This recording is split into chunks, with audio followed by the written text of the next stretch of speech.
I know that you're committed to peace. I know that I'm committed to peace. But unfortunately, given the actions and words of Palestinian leaders, there's growing doubt in Israel that the Palestinians are committed to peace.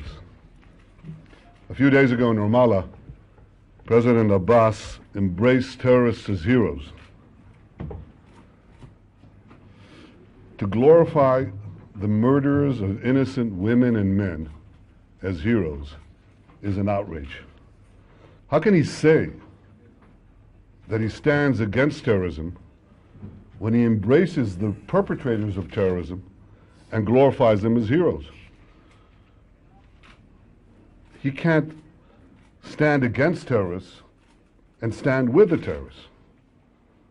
And I'm wondering what a young Palestinian would think when he sees the leader of the Palestinian people embrace people who axed innocent men and women, axed their heads, or blew them up, or riddled them with bullets. What's a young Palestinian supposed to think about the future? What's he supposed to think about what he should do vis-a-vis Israelis and vis-a-vis the state of Israel?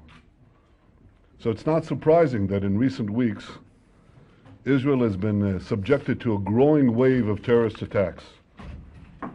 President Abbas didn't see fit to condemn these attacks, even after we learned that at least in one case, I stress at least in one case, those who served and are serving in the Palestinian security forces took part in them.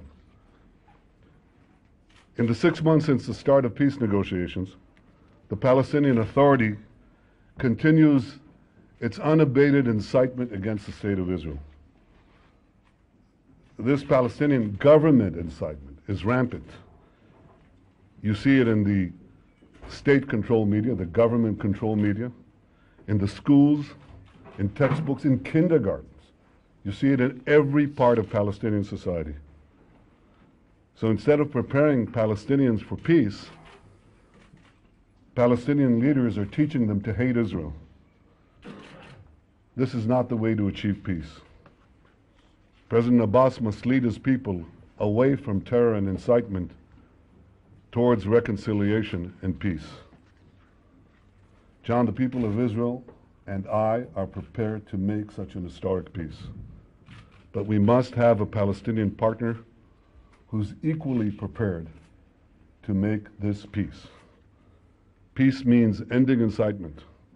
It means fighting terrorism and condemning terrorism. I particularly want to thank Prime Minister Netanyahu's very difficult decision.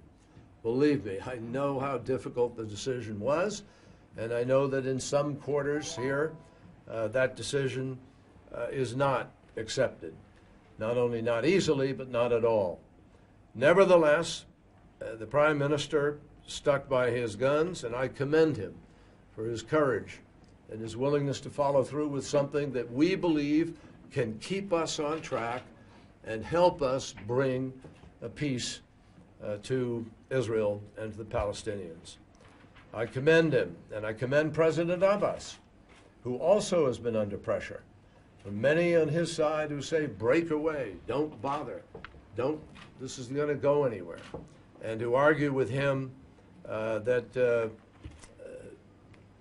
he is on a illusory path. Peace is possible today, I believe, because the leaders, Prime Minister Netanyahu and President Abbas, have both each taken significant steps for peace, notwithstanding the difficulties that the Prime Minister has cited, and they are real. But still, we are on this track, and I believe that they are both willing to take more.